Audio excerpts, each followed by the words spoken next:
Bismillahirrahmanirrahim. Assalamualaikum warahmatullahi wabarakatuh. Selamat datang di channel Kirana, channel kisah Rasul Nabi dan peradaban bersama Agus Mu'alif Rohadi. Seri sebelumnya kita telah sampai pada mengkisahkan keunikan perkawinan dan kelahiran anak-anak Nabi Yakub.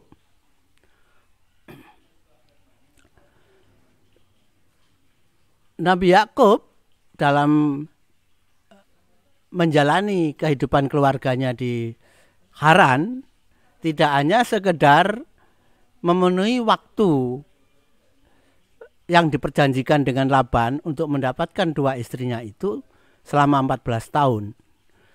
Dalam proses kelahiran anak-anaknya Nabi Yakub yang sudah berjumlah 11 orang, yaitu berjumlah 12 orang, yaitu 11 laki-laki dan 1 perempuan, itu tidak hanya membutuhkan waktu 14 tahun, tapi sangat mungkin telah berlangsung selama 30 tahun.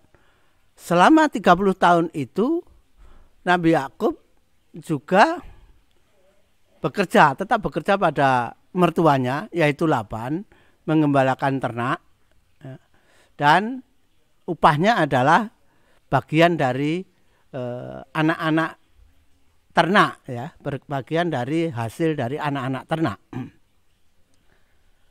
Ada keunikan pula dalam menentukan upah bagi Nabi Yakub dari ternak-ternak yang digembalakannya itu.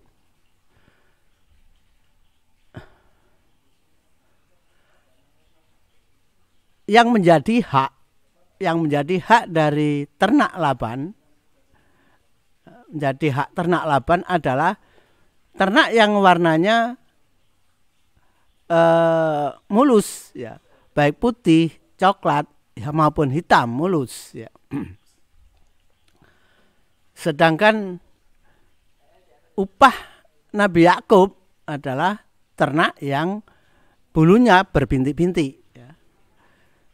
Lebih dari, otomatis berbintik-bintik lebih dari 2 warna, ya. Belang-belang atau berbintik-bintik lebih dari 2 warna. Sedangkan yang menjadi hak, ya, Laban adalah ternak-ternak yang warnanya mulus.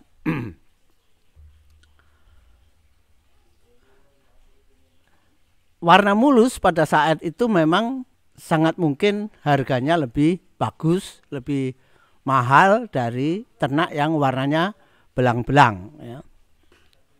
Sehingga Laban memilih haknya dengan mengambil ternak yang warnanya mulus. Sedangkan upah Nabi Yakub adalah yang warna bulunya belang-belang atau bintik-bintik. Yang tidak terlampau dipikirkan oleh Laban pada saat membuat perjanjian itu adalah, tentu kita ketahui sekarang bahwa yang warnanya belang-belang dan berbintik-bintik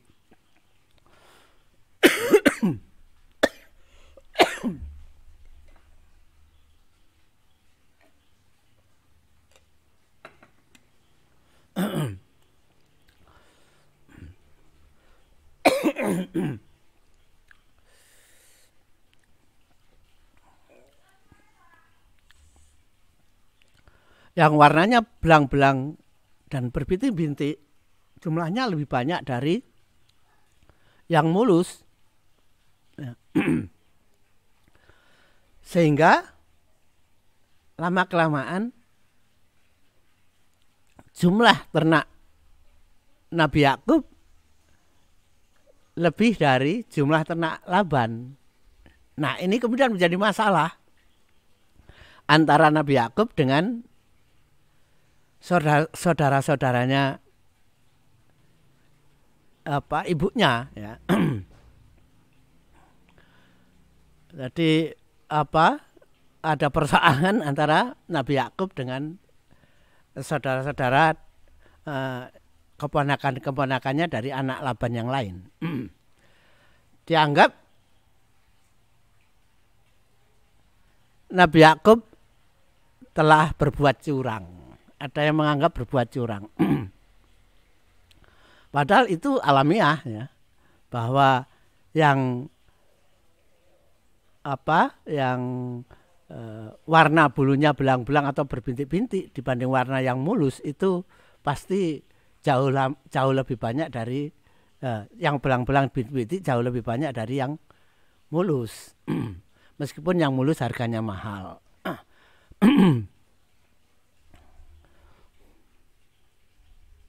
Namun demikian dengan Nabi Yakub bekerja pada Laban yang sebelumnya Laban adalah orang yang biasa-biasa saja, yang ternaknya tidak begitu banyak. Ketika ternaknya digembalakan oleh Nabi Yakub, gembalaannya sangat banyak sehingga Laban menjadi orang yang terpandang karena kekayaan ternaknya. Itu adalah satu barokah yang diterima Laban dari pekerjaan Nabi Yakub. Ya. Namun akhirnya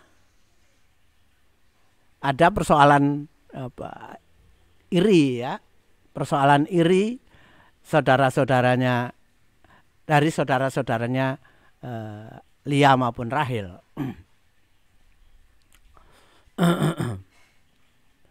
Selain beternak, Nabi Yakub juga berdakwah di Haran ya.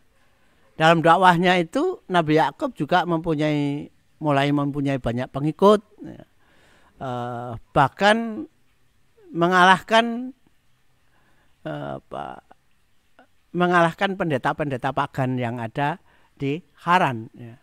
Jadi ketenaran Nabi Yakub dalam dakwahnya itu mulai mengganggu para imam dewa-dewa pagan di Haran ya, yaitu penyembah berhala Sin, Samas dan Istar. Itu mulai kalah pamor dengan Nabi Yakub. Namun hal itu juga menimbulkan masalah bagi Nabi Yakub. Pernah ada konflik antara Nabi Yakub dengan imam pagan ya, di Haran, ya, di mana Nabi Yakub memenangkan konfliknya dengan imam di Haran tersebut, ya, di desa Haran tersebut. Namun tetap saja hal itu menimbulkan masalah dalam hubungan dengan masyarakat, dengan penduduk di Haran. Atas hal-hal tersebut kemudian Nabi Yakub berniat pulang ke kotanya sendiri, yaitu ke Berseba. Niat tersebut disampaikan kepada Lea dan Rahel, ya. Dan Lea dan Rahel, kedua istrinya tersebut tentu tidak keberatan karena dirinya sudah menjadi hak Nabi Yakub. Terserah Nabi Yakub mau membawanya kemana saja. Ada yang tertinggal dari kisah sebelumnya, bahwa ketika Nabi Yakub telah menikah dengan anak-anak Laban, sudah mempunyai anak, Nabi Yakub tempat tinggalnya cukup jauh dengan tempat tinggal Laban. Laban mempersyaratkan tempat tinggal Nabi Yakub dengan tempat tinggalnya itu berjarak 3 hari perjalanan. Mengapa berjarak 3 hari perjalanan? Kembali lagi pada masalah tempat atau area untuk ternak supaya tidak bersinggungan dengan penduduk yang lainnya. Sehingga cukup jauh, yaitu 3 hari perjalanan dari rumah Laban. Setelah dirundingkan dengan istri dan anak-anaknya, kemudian Nabi Yakub menguatkan tekadnya, dan pada saat Nabi Yakub menguatkan tekadnya tersebut, muncul wahyu kepada Nabi Yakub bahwa dia memang harus kembali ke tempat yang diperjanjikan, karena memang tempat tinggalnya Nabi Yakub bukan di Haran, ya, tapi di tempat yang diberkahi, ya, yaitu tempat yang pernah diperjanjikan kepada Nabi, diperjanjikan oleh Allah kepada Nabi Ibrahim maupun kepada Ishak dan Nabi Ishak maupun Nabi Yakub sendiri. Ketika semuanya telah sepakat, maka Nabi Yakub kemudian mulai pergi membawa rombongan yang cukup besar dan jumlah ternak yang cukup besar. Tentu ternak yang dibawa adalah haknya Nabi Yakub sendiri, yaitu ternak yang warnanya belang-belang dan bintik-bintik, sedangkan warna bulu ternak yang berwarna mulus baik putih, coklat, hitam, itu tetap ditinggal di tempat tinggalnya Nabi Yakub yang pasti akan diambil sendiri oleh Laban. Tapi Nabi Yakub membawa ternaknya sendiri. Nabi Yakub pergi ke Berseba, ternyata rombongannya cukup besar dengan jumlah ternak yang cukup besar, ribuan ternak. Dengan ternak para pengikutnya, ya. Jadi rombongannya besar pula, meskipun mungkin belum sebesar rombongan Nabi Ibrahim ketika pulang dari Mesir, tapi rombongan Nabi Yakub ini juga cukup besar pula. Nabi Yakub dalam kepulangannya ke Berseba tidak membicarakan hal itu dengan Laban, karena kalau dibicarakan dengan Laban bisa menimbulkan perdebatan, ya. Sehingga Nabi Yakub pergi dari tempat tinggalnya tanpa pamit kepada mertuanya.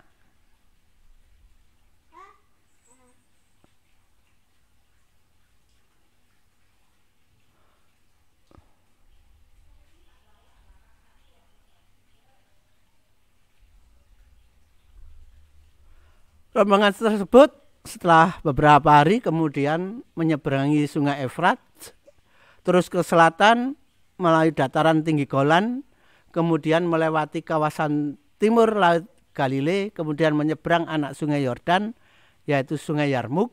Setelah itu melalui kawasan pegunungan yang besar dan panjang, yaitu pegunungan Gilead.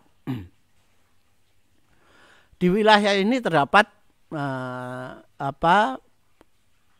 area untuk peristirahatan sementara yang cukup luas, terdapat area untuk pengembalaan ternak cukup luas, sehingga kemudian Nabi Yakub memutuskan beristirahat sementara di wilayah tersebut. Di Haran Laban akhirnya setelah beberapa hari Nabi Yakub tidak datang ke rumahnya, mulai curiga bahwa Nabi Yakub pergi dari rumahnya. Maka Laban kemudian berserta beberapa anaknya, ya, dengan naik kuda pergi ke rumahnya Nabi Yakub.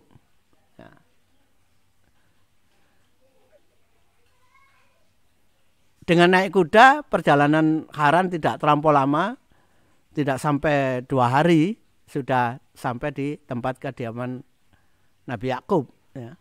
Dan ternyata betul, kecurigaan Laban betul, ternyata Nabi Yakub telah pergi meskipun hak ternak dirinya, hak ternak Laban dan hak ternak untuk Laban tetap ada di tempat kediaman Nabi Yakub.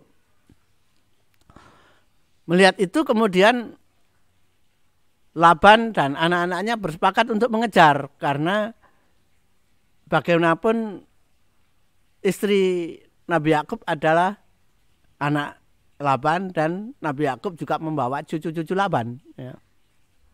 Membawa semua cucu-cucu Laban. Jadi kehilangan keluarga. Laban kehilangan keluarga dengan kepergian Nabi Yakub.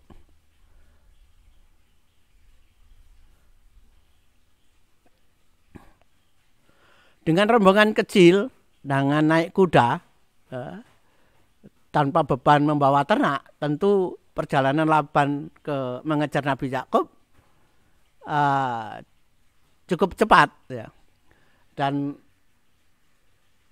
rute perjalanan ke arah Berseba, ke arah wilayah tersebut adalah rute gembala yang sudah biasa dilewati oleh para penggembala ya. Para pedagang juga sudah biasa melewati rute itu, sehingga Laban tidak kesulitan untuk mengejar Nabi Yakub dan keluarganya. Tidak membutuhkan waktu lama, sekitar 7 hari ya, sekitar 7 hari Laban dan anak-anaknya bisa mengejar Nabi Yakub di pegunungan Gilead ya. Sempat bersitegang ya, kemudian terjadi dialog yang seru ya, yang masing-masing pihak mengemukakan alasan dan pikiran masing-masing atas kejadian itu. Akhirnya dengan dialog itu mereka kemudian membuat perjanjian ya. Ada kompromi dan bisa membuat perjanjian di antara mereka berdua.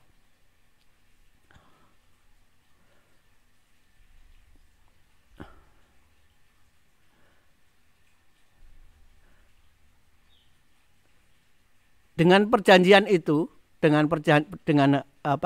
berhasilnya perjanjian itu, kemudian Nabi Yakub di tempat itu mendirikan tugu perjanjian yang dinamakan Galet ya, atau Mispa atau menara batu. Jadi sebagai tempat yang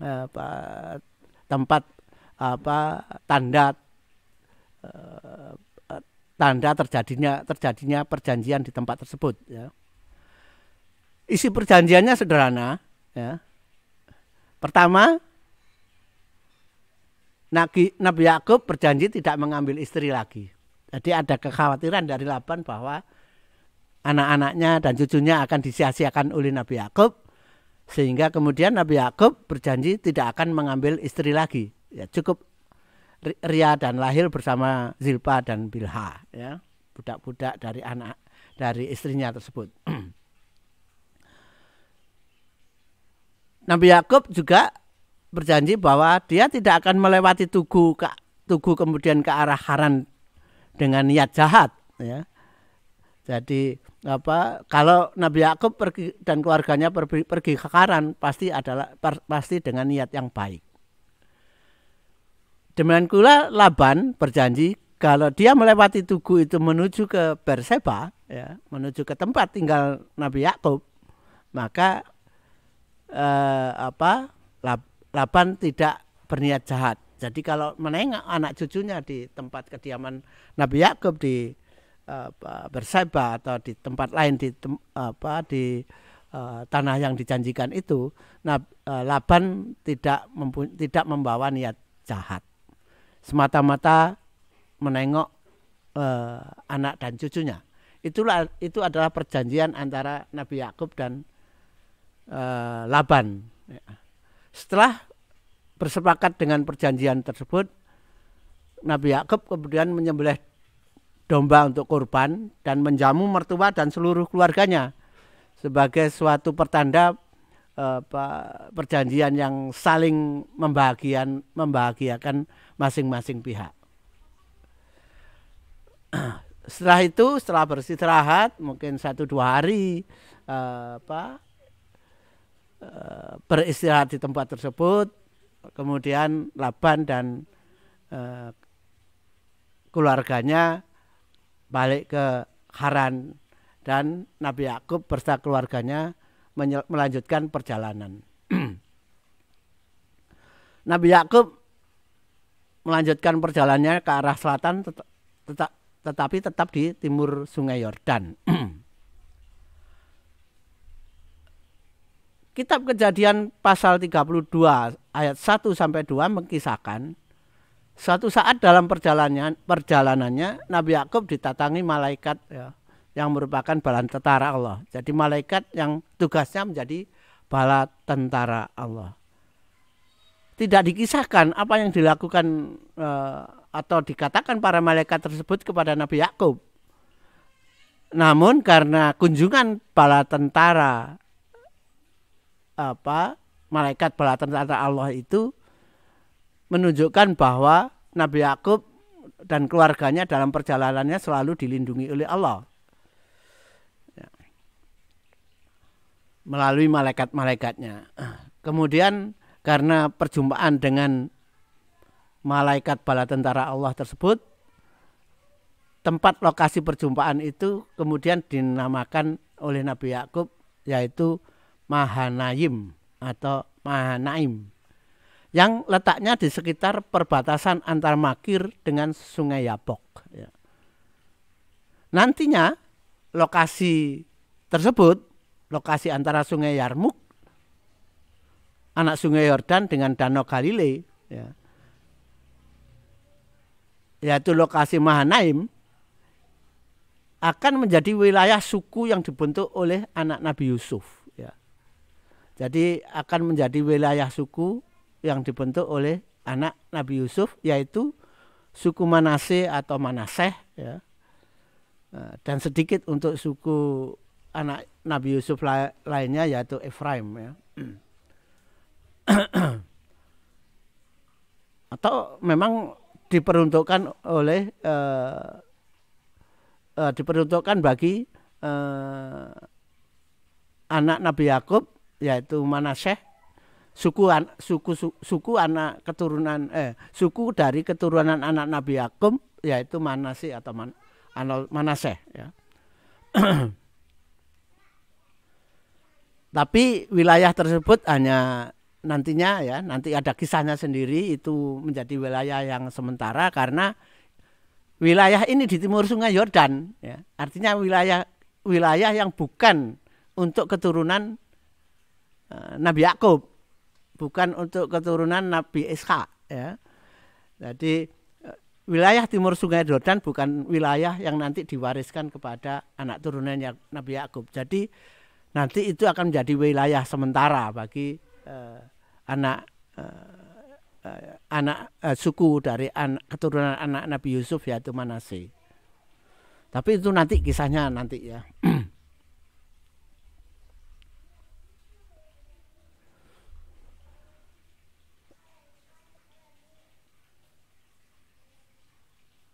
Suatu saat dalam kitab Kejadian pasal 32 ayat 3 sampai 21 menginformasikan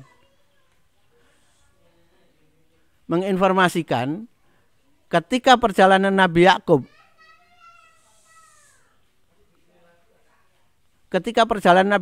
dan rombongannya setelah menyeberangi Sungai Yabok, kemudian berhenti dan mendirikan perkemahan dekat dengan perlintasan para gembala dan pedagang. Dari orang-orang yang lewat diketahui oleh Nabi Yakub bahwa wilayah tersebut berdekatan dengan kawasan tempat tinggal kakak kembarnya yaitu Esau. Informasi tersebut sangat menggelisahkan Nabi Yakub karena Nabi Yakub masih mempunyai rasa bersalah terhadap kakak kembarnya itu karena masalah hak kesulungan yang harusnya jadi haknya Esau kemudian beralih karena karena perbuatan ibunya beralih hak kesulungan tersebut beralih kepada Nabi Yakub.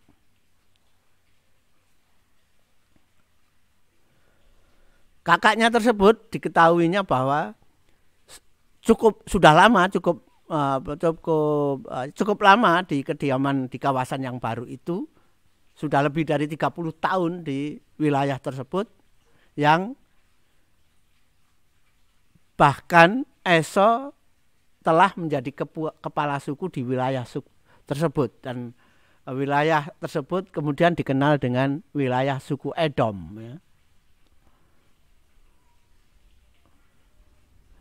Wilayah Esau adalah wilayah yang juga berdekatan dengan wilayah kaum dari Nabi Saleh yang selamat dari azab di tempat asal usulnya di Al-Ula, Wadi Al-Qura ya. Di mana Nabi Saleh dan para pengikutnya kaum Samud yang selamat itu pergi ke arah wilayah tersebut, yaitu yang kemudian dikenal dengan Seir ya. Dan Eso juga pemukimannya di wilayah Seir. Pemukiman-pemukiman yang dibuat oleh Eso dan pengikutnya mengikuti cara-cara membuat pemukiman yang dilakukan yang dibuat oleh kaum Samud, yaitu dengan melobangi bukit, membuat lubang pada bukit-bukit batu yang dijadikan tempat tinggal. Karena ingatannya kembali kepada kakaknya tersebut, membuat kegelisahan yang kuat pada Nabi Yakub ya. Nabi Yakub merasa bahwa kakaknya pasti masih marah kepadanya. Setelah merenung panjang, akhirnya Nabi Yakub terbit keinginan atau membuat keputusan akan menyerahkan rasa bersalahnya kepada kakaknya, kakak kembarnya itu. Jadi apa yang akan diputuskan oleh kakaknya terhadap masalah itu akan diterima apa adanya oleh Nabi Yakub. Kemudian Nabi Yakub mengirim utusan kepada kakaknya untuk mengabarkan kedatangannya bersama keluarga dan pengikutnya yang sekarang berada di dekat wilayah suku Edom. Utusannya diperintah menceritakan bahwa hambanya, ya, jadi Nabi Yakub menyatakan dirinya bahwa dirinya adalah hamba kakaknya, ya, hamba kakaknya. Jadi dia mengatakan, utusannya diperintahkan mengatakan bahwa hambanya yang selama ini berada di Haran, di tempat kediaman Laban, dan telah mempunyai istri dan anak-anak serta harta benda yang cukup banyak. Dan sekarang hambanya ingin mendapatkan limpahan kasih dari tuannya, yaitu kakaknya. Ketika utusannya kembali, kemudian mengatakan bahwa kakaknya, yaitu Esau, telah menjadi seorang pemimpin besar di wilayahnya, dan sekarang dengan diiringi 400 orang, ya, 400 orang sedang dalam perjalanan menuju ke tempat perkemahan Nabi Yakub. Tentu informasi ini juga semakin membuat kegelisahan Nabi Yakub semakin besar, karena Esau akan diiringi oleh pengikutnya berjumlah 400 orang. Nah, ini Nabi Yakub tentu menduga bahwa membawa 400 orang itu adalah dalam rangka untuk menumpahkan kemarahan Esau kepada Nabi Yakub yang juga membawa pengikut. Tentu Nabi Yakub khawatir bahwa akan terjadi pertempuran antara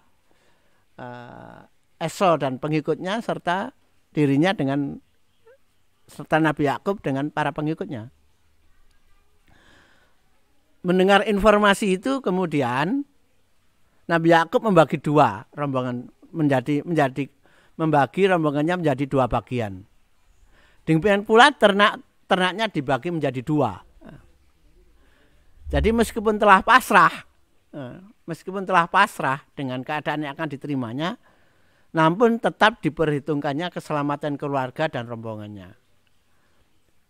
Apabila salah satu rombongan diserang, maka rombongan lainnya dapat menyelamatkan diri. Jadi maksud Nabi Yakub yang paling utama adalah demikian. Selain itu, tentu Nabi Yakub juga selalu berdoa kepada Allah dengan mengeluhkan keadaannya kepada Allah, karena kepulangannya ke tempat yang diperjanjikan itu juga atas perintah Allah. Selain itu, Nabi Yakub juga berusaha melunakkan hati kakaknya dengan pemberian ternak. Untuk itu ternak untuk hadiah ini dipisahkan secara khusus dari ternak-ternak yang dibawanya. Jadi secara dipisahkan dari ternak-ternak hak Nabi Yakub. Jadi ternak-ternaknya itu kemudian dipisahkan khusus untuk kakaknya ya. Cukup banyak bagian ternak yang akan diserahkan kepada kakaknya itu, yaitu tertulis di kitab kejadian tersebut adalah 200 kambing betina dan 20 kambing jantan, kemudian 200 domba betina dan 20 domba jantan, 30 unta. Jadi 30 unta ini juga pada saat itu ada jumlah yang cukup besar. 30 unta yang sedang menyusui ya. Jadi unta yang sedang menyusui, 30 unta yang sedang menyusui beserta anak-anaknya, 40 lembu betina dan 10 lembu jantan, 20 keledai betina dan 10 keledai jantan. Suatu jumlah yang besar untuk saat itu yang disisihkan Nabi Yakub dari harta ternak miliknya.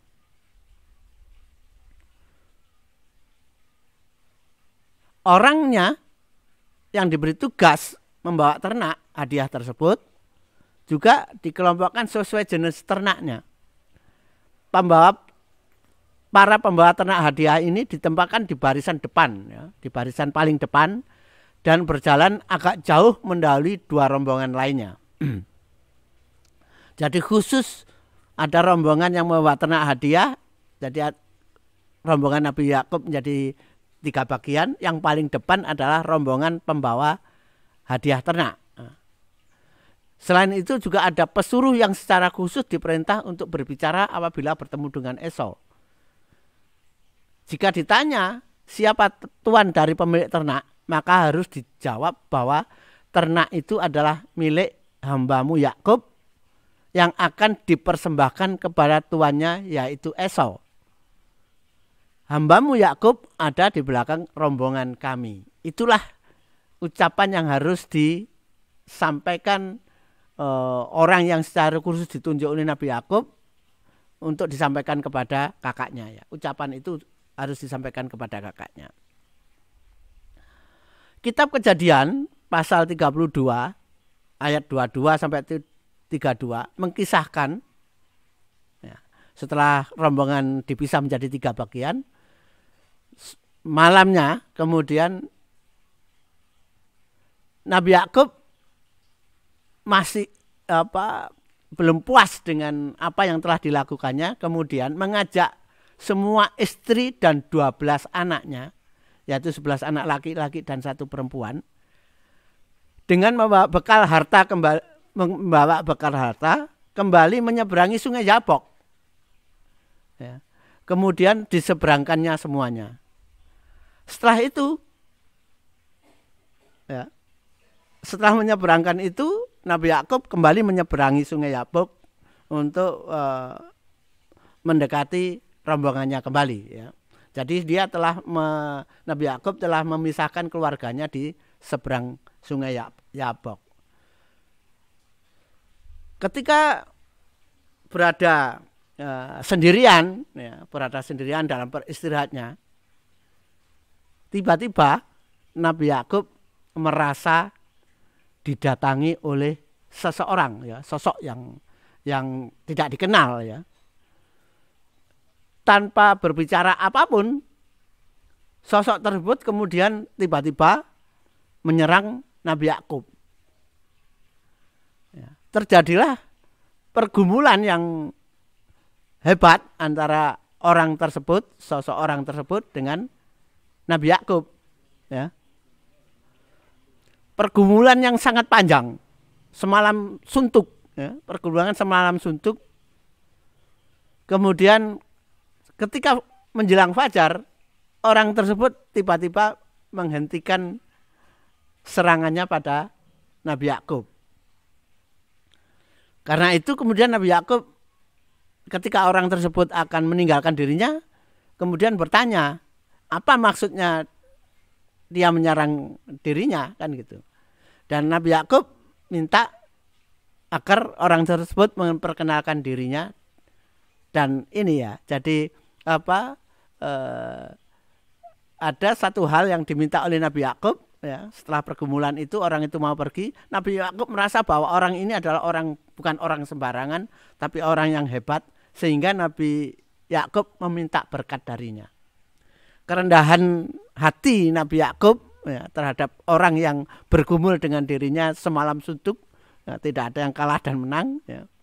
Dan oleh karena itu Nabi Yakub merasa bahwa orang ini adalah bukan orang yang sembarangan, dan ketika mau pergi kemudian menahannya supaya memperkenalkan dirinya, dan Nabi Yakub juga minta berkat darinya.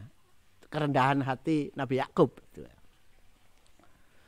Terjadi dialog sebentar, kemudian orang itu berkata bahwa setelah memberkatinya, kemudian orang itu memberikan nama kepada Nabi Yakub. Ya. Mulai saat ini namamu tidak lagi disebut Yakub, tapi namamu akan dipanggil Israel. Ya.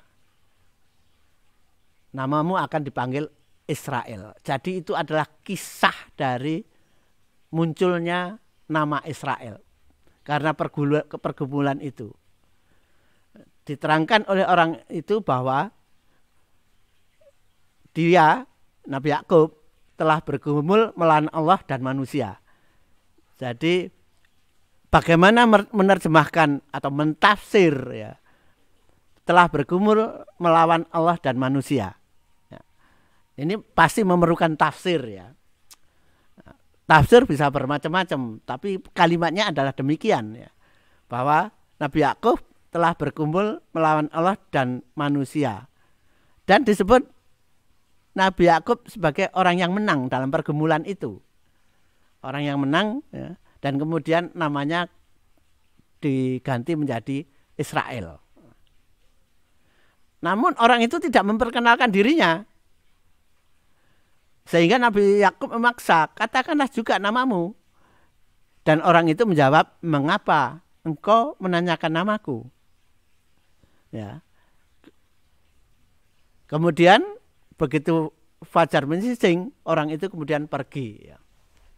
Setelah memberkati Nabi Yakub, kemudian memberikan nama kepada Nabi Yakub sebagai Israel, kemudian orang itu pergi. Ya. Dengan pergumulan itu Nabi Yakub merenung, ya, sebenarnya yang dia hadapi itu siapa, sehingga sampai kepada kesimpulan bahwa Nabi Yakub dirinya telah melihat Allah berhadapan muka, tapi nyawanya tertolong. Kenapa nyawanya tertolong? Karena tidak dicabut nyawanya oleh Allah. Ya. Jadi Nabi Yakub merasa berhadapan dengan Allah, kemudian merasa nyawanya tertolong, ya, karena Allah tidak mencabut nyawanya. Dan ketika berjalan dirasakan bahwa pangkal pahanya itu terasa sakit, ya. Terasa sakit cukup keras sehingga Nabi Yakub harus berjalan terpincang-pincang, dan oleh karena itu kemudian nama tersebut oleh Nabi Yakub, nama tempat tersebut diberikan nama Penil, ya. Jadi itulah mungkin Penil itu adalah mempunyai arti aku telah melihat Allah berhadapan muka tapi nyawaku tertolong. Mungkin itu artinya, ya. Karena dia terasa sakit, atau Penil itu artinya adalah pahaku, pangkal pahaku terasa sakit setelah terjadi pergumulan dengan Allah. Ya, itu tafsir, ya. Itu tafsir dari nama yang disebut Penil, ya. Setelah cukup istirahat, kemudian melanjutkan perjalanannya, ya, dan kemudian dari peristiwa ini membuat orang-orang Israel itu tidak memakan pangkal paha, ya, pangkal paha binatang, ya, karena teringat dengan peristiwa ini sebagai pengingat atas peristiwa ini.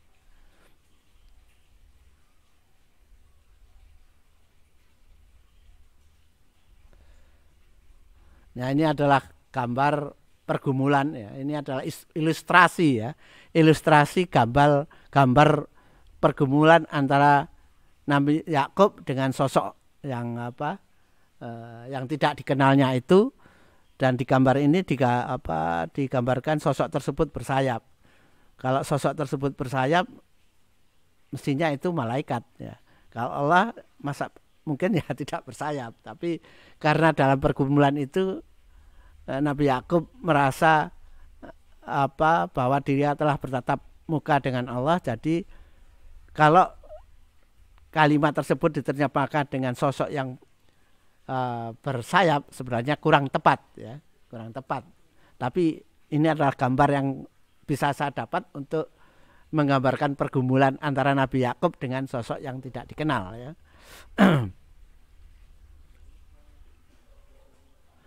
Peristiwa pergumulan tersebut tidak diceritakan oleh Al-Quran, namun Al-Quran menyebut nama lain Nabi Yakub adalah Israel ya. Dan ini adalah, dan kalau kita cek pada kitab Kejadian, maka asal usul nama Israel adalah yang seperti itu tadi ya, yang artinya bergumul dengan Allah dan nyawa tertolong ya.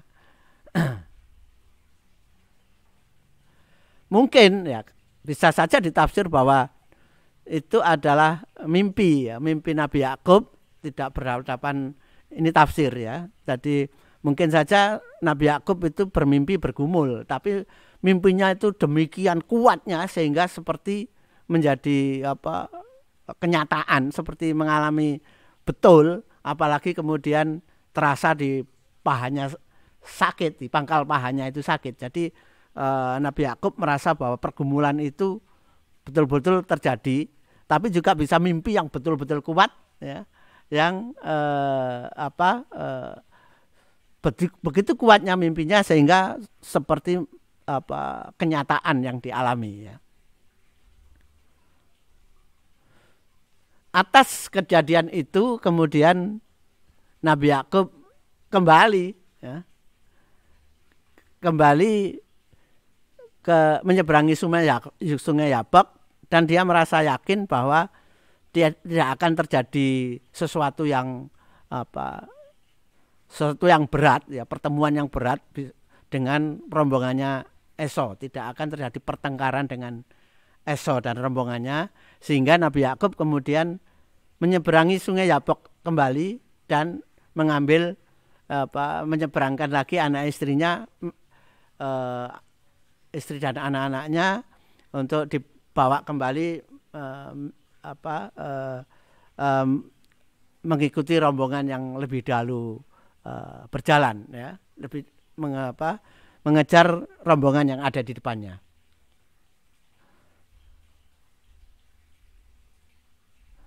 Itulah kisah yang bisa